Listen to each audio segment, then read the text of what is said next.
तो भीतर घुसकर हमने मारा और ये कहकर मारा। कहते हैं कि कहकर लेंगे तो वो वाली बात है भाई। हमने प्रधानमंत्री मोदी ने कहा था कि ऐसा बदला लेंगे कि आपकी कल्पना से भी परे होगा, और ये हमने ऐलानिया तौर पे हमने जाकर के उनको पाकिस्तान के भीतर घुसकर मारा, और उसके ये कह रहे हैं कि छुप कर मारा। एक और चीज, आपने जो जनाजे की फोटो दिखाई या वीडियो दिखाया, माफ कीजिएगा रंजीत जी, आपने एक बात देखी उसमें ताबूत के ऊपर पाकिस्तान का झंडा लगा रखा था। बिल्कुल बिल्कुल साफ साफ दिख रहा है, पाकिस्तान का झंडा उसके ऊपर है, उस ताबूत के ऊपर पाकिस्तान का फ्लैग है। यानी कि ये पाकिस्तान का बहुत, ये आतंकवादी आप और हम समझते हैं, बाकी दुनिया समझती है। पाकिस्तान के लिए तो जैसे कि दोबारा एक बार कायदे आजम मोहम्मद अली जिन्ना मर गया हो। ये देखिए, सोचिए, पाकिस्तान के राष्ट्रीय झंडे में आतंकियों की लाश लपेटकर, उनके ताबूत को लपेटकर उनको जनाजा निकाला जा रहा है। अब इससे ज्यादा शर्मनाक और क्या हो सकता है? उनके लिए बहुत फख्र की बात है भाई। अच्छा। उनके लिए बहुत बड़ा हीरो है, गाजी है, जन्नत जाएगा। 72 हूरों का टिकट अपने हाथ में पकड़ के जा रहा है, वो गेट पे देगा, वो डायरेक्टली घुसेगा अंदर। ये देखिए सारे के सारे, ये देखिए इसके ताबूत के ऊपर पाकिस्तान का झंडा है। और ये पाकिस्तान का झंडा जो बड़े बड़े देश के नायक होते हैं, जब उनको ले जाया जाता है, हमारे यहाँ तो यही है ट्रेडिशन कि जो देश के बड़े बड़े हीरोज हैं, जब वो जाते हैं तो उनके सामने फिर झंडा लपेट के उनके परिवार को दिया जाता है, जो भी हमारा हो। लेकिन fact of the matter is कि ये पाकिस्तान में ये आम चलन है कि भाई आप ये देखिए, पाकिस्तान का राष्ट्रीय झंडा लगा के उसको, कि ये एक हीरो है साहब, ये कोई छोटा आदमी नहीं है, आप समझ, हल्का आदमी, ये बहुत बड़ा कौम का हीरो है। और एक और चीज, ये जब दुआ पढ़ते हैं उसके बाद ये बच्चों को यहाँ पे लेकर आते हैं और बच्चों को ये बताते हैं, ये भी मैं बताना चाहता हूँ आपकी शो पे, कि बच्चों को बताते हैं कि बेटा आपने बड़ा होके ऐसे बनना है, आपने इनकी राह पे चलना है, ये आपके हीरो हैं। तो ये एक तरीके से ये भी एक मैसेज देने की कोशिश है मेजर आर्या, कि जो ये हमला हुआ है, ये कह रहे हैं कि ये देश के हीरो हैं। आप कह रहे हैं ना कि ये देश के हीरो हैं पाकिस्तान के। रंजीत जी खुद कह रहे हैं। हाँ, ये खुद कह रहे हैं, ये वीडियो बता रहा है, ये तस्वीरें बता रही है कि पाकिस्तान क्या मैसेज दे रहा है अपने देश के लोगों को।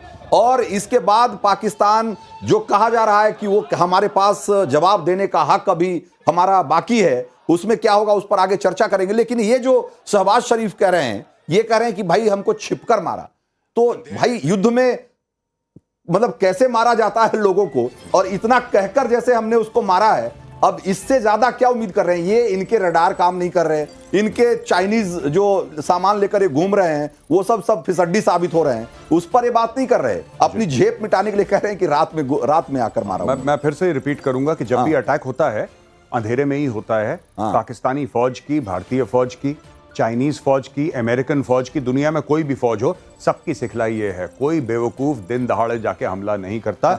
रात का, और रात का क्या है, दिन के 24 घंटे आप कभी भी अटैक करिए, क्या दिक्कत है? हमारी तो फौजों ने अटैक करा है, इनके तो आतंकियों ने अटैक करा था। तब इन्होंने क्यों नहीं बोला कि भाई इतनी हिम्मत है, पहलगाम में पाकिस्तानी आर्मी को भेजो। भाई अगर तुम चाहते हो, इतने बड़े तुम गाजी, इतने बड़े तुम मुजाहिद हो, तो इंडियन आर्मी पे अटैक करवाओ ना, कश्मीर पे अपनी फौजों को भेज के। ये क्यों आतंकी सादे कपड़े में आते हैं और पहलगाम में टूरिस्ट के माथे पे गोली मारते हैं कि तुम्हारा धर्म क्या है? वो उनको नहीं लग रही बुजदिली, वो ये कह रहे हैं कि रात को क्यों, रात को ही अटैक होता है, यही कार्रवाई है। और पाकिस्तानी आर्मी की भी यही सिखलाई है कि रात को अटैक करो। पूरी दुनिया में सारी फौजें यही करती हैं। बहुत बढ़िया हुआ। बिल्कुल। तो इस समय एक और बड़ी खबर आ रही है पाकिस्तान से कि ऑपरेशन सिंदूर को लेकर पाकिस्तान में जबरदस्त खलबली मची हुई है, और पाकिस्तान की इस फौज के जो प्रमुख हैं जनरल असीम मुनीर ने चुप्पी साधी हुई है, और इसको लेकर विपक्ष मुनीर के खिलाफ उसने मोर्चा खोल दिया है। अब सवाल यह है कि कहीं असीम मुनीर की चुप्पी कहीं ये संकेत तो नहीं दे रही कि उसे ना सरकार का साथ मिल रहा है और ना भीतर से फौज का पूरा समर्थन मिल रहा है? आखिर असीम मुनीर की जो तस्वीरें हम देख रहे हैं, आज जो बैठक हुई उसके बाद मेजर आर्या जरा इन तस्वीरों को देखिए और जरा इनके बॉडी लैंग्वेज को समझने की कोशिश करिए। जिस तरीके से इनके चेहरे पर हवाइयां उड़ी हुई है, ये बताता है कि ये किस तरीके से खौफ में है। और ऑपरेशन सिंदूर से पाकिस्तान कैसे हिला हुआ है, पाकिस्तान में शहबाज शरीफ ने एक बड़ी बैठक बुलाई जिसमें मुनीर और शहबाज के चेहरे पर खौफ साफ साफ दिखाई दे रहा था। इस तस्वीर में जरा इन तस्वीरों को, इसमें खास करके इनके चेहरों को जरा देखकर और 4 लाइनें जरा इनकी शान में कहिए। इनकी साहब शान में तो जितना कहें 4 लाइनें क्यों, कसीदे पढ़े हैं वो। पाकिस्तान ने पूरी दुनिया में गुहार लगाना शुरू कर दिया है। जो सदमे में पाकिस्तान है वो कैसे घूम घूम कर पूरी दुनिया को बता रहा है कि उसके साथ क्या हुआ। इसमें अभी जो पाकिस्तान के विदेश मंत्री हैं वो कह रहे हैं कि हमने 40 से ज्यादा देशों से संपर्क करके अपना पक्ष रखा है और भारत की स्ट्राइक के बाद दुनिया भर में हम ये बता रहे हैं कि हमारे साथ कैसे ज्यादती हुई है। डार क्या कह रहे हैं, उन्होंने कहा कि हमने दोस्त देशों से कहा था कि हम पहल नहीं करेंगे, पाकिस्तान ने पहले हमला नहीं किया, हमारे ऊपर हमला हुआ है। तो ये आप सोचिए कि जिस पाकिस्तान को जिसने यूएनएससी की बैठक बुलाई तो वहां इसका समर्थन के बजाय इसको लताड़ लगा दी सबने मिलकर, और ये घूम घूम कर जहां भी गया टर्की को छोड़ दिया जाए तो किसी इस्लामिक देश ने जिसके कंधे पे हाथ नहीं रखा, ठीक से हाथ नहीं मिलाया, वो कह रहा है कि 40 देश को हम ब्रीफ कर रहे हैं कि आप देख लेना बहुत जल्दी 1 हफ्ते के अंदर टर्की भी अपना हाथ, देखिए हारे हुए खिलाड़ी के साथ कोई भी मिलना जुलना नहीं चाहता है। और टर्की वाला जो है ना एर्दोगान, भाई साहब वो बड़ा स्मार्ट आदमी है। कोई इस्लामी तो उसका क्रेडिट कार्ड है जो स्वाइप करता रहता है वो हर जगह, वो इस्लामिक एटीएम से पैसा निकालने के लिए वो बड़ा मजा हुआ खिलाड़ी है एर्दोगान। लेकिन मैं आपको आश्वासन देता हूं कि वो पाकिस्तान के साथ, जब पाकिस्तान को मार पड़ेगी ना तो वो उसके साथ खड़ा नहीं होगा। ये इशाक डर जो है ये कहता है कि साहब हमने बोला था हम शुरू नहीं करेंगे, चलो कोई बात नहीं, पहलगाम को 1 मिनट के लिए हम कोने में रखते हैं, अलग रखते हैं, हमने शुरू कर दिया। अब आप ये बताओ आप जवाब कार्रवाई में क्या करोगे। और मैं आपके मंच के माध्यम से एक बात कहना चाहता हूं,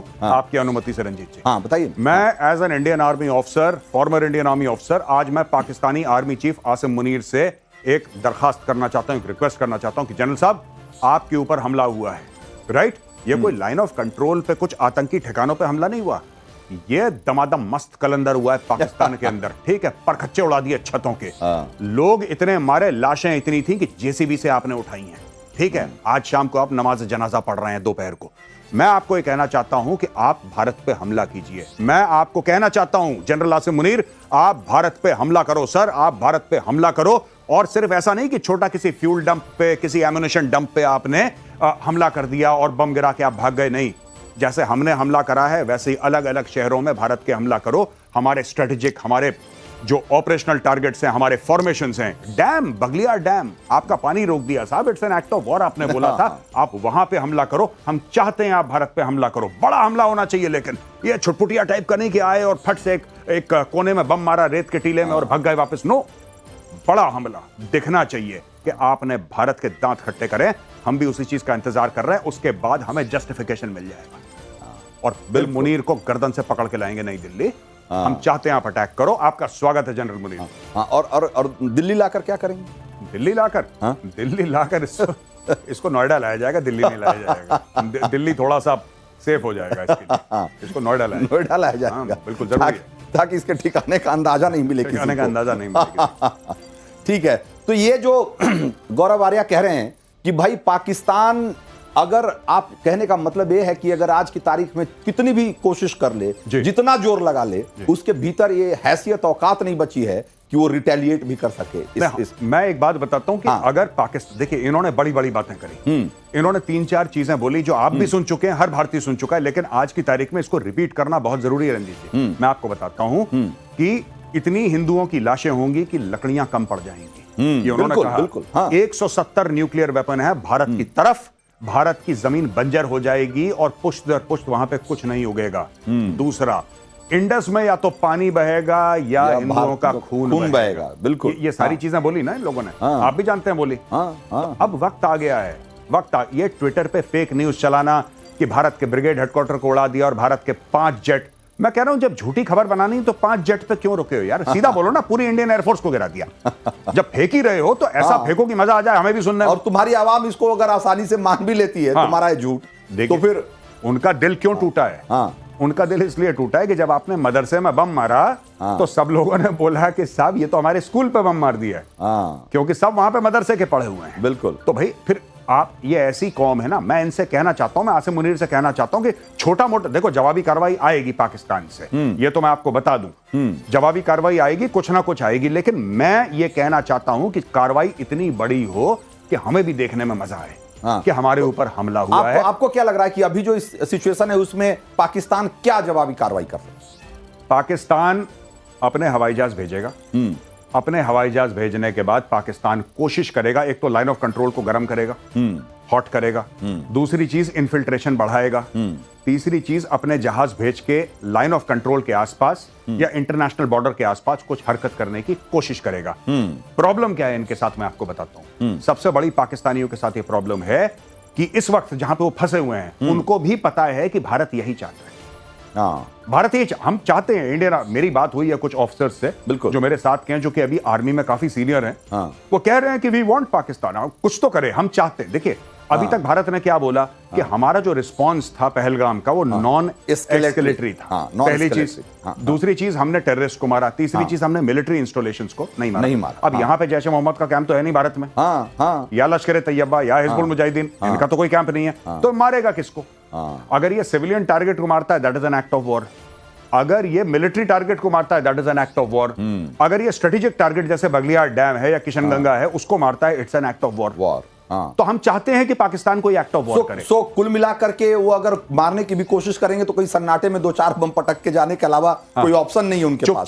चुपचाप आए, नहीं चुपचाप ही आओ, आप चुपचाप ही आओ, रात के अंधेरे में आओ, लेकिन कुछ ऐसा करो कि हमें भी लगे कि मई के महीने में दिवाली हो गई, हमें भी अच्छा लगे कि हाँ यार पाकिस्तान की तरफ से पलटवार हुआ था, उसमें कोई जान थी, उसमें कोई दम था। ऐसा नहीं होना चाहिए जैसे कि माफी मांग रहे हैं हल्के से कि भाई साहब गलती हो गई, may I please drop a bomb somewhere along the yellow, ये मत करना। फिर तो मैं पाकिस्तान को यही बोलूंगा कि अगर तुमने छोटा काम करना है, अगर तुमने हल्का काम करना है, तो मेरी आपसे रिक्वेस्ट है कि फिर मत करना काउंटर अटैक, करना तो बड़ा करना कि हमें भी लगे। हिंदुओं से नफरत है ना, थोड़ा हिंदू का भी दिल दहले, थोड़ा सा हिंदू भी डर के मारे कांपे कि पाकिस्तानी एयरफोर्स आ गई, हमें भी मौका दो कांपने का, यार हमें भी मौका दो, करो। और जैसा कि अभी हमने आपको बताया कि इस ऑपरेशन में जो सबसे बड़ी कामयाबी के तौर पे आप इसको देख भी सकते हैं कि भाई जो आतंकी भारत को मतलब दहलाने के लिए, और कैसी उसकी बातें अगर आप सुन लेंगे मसूद अजहर की पुरानी अगर तकरीरें सुन लेंगे तो आपको लगेगा कि इतना जहरीला आदमी, इतना खतरनाक बात करने वाला आदमी आज जिस तरह की बातें कर रहा है, जैसे मिमिया रहा है, वो कह रहा है कि अल्लाह ने हमें क्यों, मुझे क्यों नहीं उठा लिया। वो डरा हुआ कह रहा है कि मुझे बहुत डर लग रहा है। क्या आपको लगता है कि ये जो डर है आतंकियों के बीच, ये डर बहुत जरूरी था जो कि एक लंबे समय बाद उनको? मैं आपको छोटा सा उदाहरण दे रहा हूं जो मेरे साथ हुआ। एक जगह देवलाली जहां पे स्कूल ऑफ आर्टिलरी है, यानी कि तोपखाना, वहां पे तोपें कैसे चलाते हैं उसकी पूरी साइंस जो है इंडियन आर्मी के अफसरों को और जवानों को, जेसीओस को समझाई जाती है, सिखाई जाती है। तो मेरे सामने बोफोर्स का फायर हुआ। मैं आपको अपनी बात बता रहा हूं। अच्छा, मैं तो इन्फेंट्री का हूं, तो हमारा तो वही AK-47 और ये सब रहता है, हमारा तो तोप रहता नहीं है मामला। मैक्सिमम हमारा हो गया तो 81 mm मोटर हो गई, इससे ज्यादा कुछ है नहीं। और बोफोर्स के सामने वो छोटा सा बच्चा लगता है, बच्चा। बोफोर्स तो बहुत बड़ी तोप है। बोफोर्स जब फायर हुई, और ये 5 साल पहले की बात मैं बता रहा हूं, मैं किसी शूट के सिलसिले में गया था। जब बोफोर्स चली तो मेरे हाथ में चाय का प्याला था, मैं करीब 50 मीटर पीछे बैठा था, मेरे हाथ से चाय का प्याला गिर गया और मेरा मुंह 2 सेकंड के लिए खुला का खुला रह गया कि जैसे पता नहीं मुझे शॉक लगा है कोई। राइट। फिर मैंने सोचा, फिर आदत पड़ गई, वो तो आदत पड़ती रहती है, फिर चलता रहता गोला, then you get used to it. लेकिन मैं ये सोचता था कि जब मुझे यहां पे फायरिंग एंड पे इतना शॉक लगा, जिस पे ये गोला गिरता होगा, उसके दिल से क्या गुजरती होगी कि जब बोफोर्स का गोला गिरा है। अब आप बोफोर्स के गोले को आप इंटू 10 कर दीजिए, 10 कर दीजिए, ठीक है। और वो घुसा है मसूद अजहर के घर के आसपास, ठीक है। अब आप सोचिए कि उस पर क्या गुजर रही होगी। सोचिए, तो ये जो खौफ है वो यूं ही नहीं है। आप कह रहे हैं कि जैसा कि हमने देखा कि स्कैल्प मिसाइल और हैमर बॉम्ब, जो कि बहुत ही एक तरीके से बहुत ही खतरनाक वेपन है और बहुत प्रेसिजन अटैक में इस्तेमाल किए जाने वाले मिसाइल से हैं सब, ये सब राफेल पे तैनात। इससे अभी हमने बयान सुना है। आज तो जितने भी सबूत आ रहे हैं इस हमले के, सब पाकिस्तान से ही आ रहे हैं, हमें कहने की जरूरत नहीं है। जो जमात-उद-दावा और लश्कर के जो पड़ोसी, उनके मदरसे के पड़ोसी जो लोग हैं, वो कह रहे हैं कि एक नहीं 4-4 मिसाइलें ऐसे गिरी कि पूरा का पूरा मदरसा तबाह हो गया, पूरा हेडक्वार्टर तबाह हो गया। तो आप जो कह रहे हैं मैं समझ सकता हूं कि वो किस इंटेंसिटी से उन्होंने इसको महसूस किया होगा। रंजीत जी, इतने नालायक इनके टेररिस्ट हैं, वो वहां पे इंस्टाग्राम की रील बना रहे हैं। अच्छा भाई, तुम्हारी दुनिया उजड़ गई ये फोन से, पता नहीं क्या। तुम लड़ो, तुम्हें जिहाद का पाठ पढ़ा है भाई, तुम लड़ो, तुम हथियार उठाओ, तुम आओ काफिरों के खिलाफ जिहाद लड़ो। भारतीय सेना है, इंडियन आर्मी कश्मीर में, राष्ट्र राइफल्स है, उसके साथ भिड़ो। तुम इंस्टाग्राम की रील बना रहे हो, ये तुम्हारी औकात हो गई है जैश ए मोहम्मद की।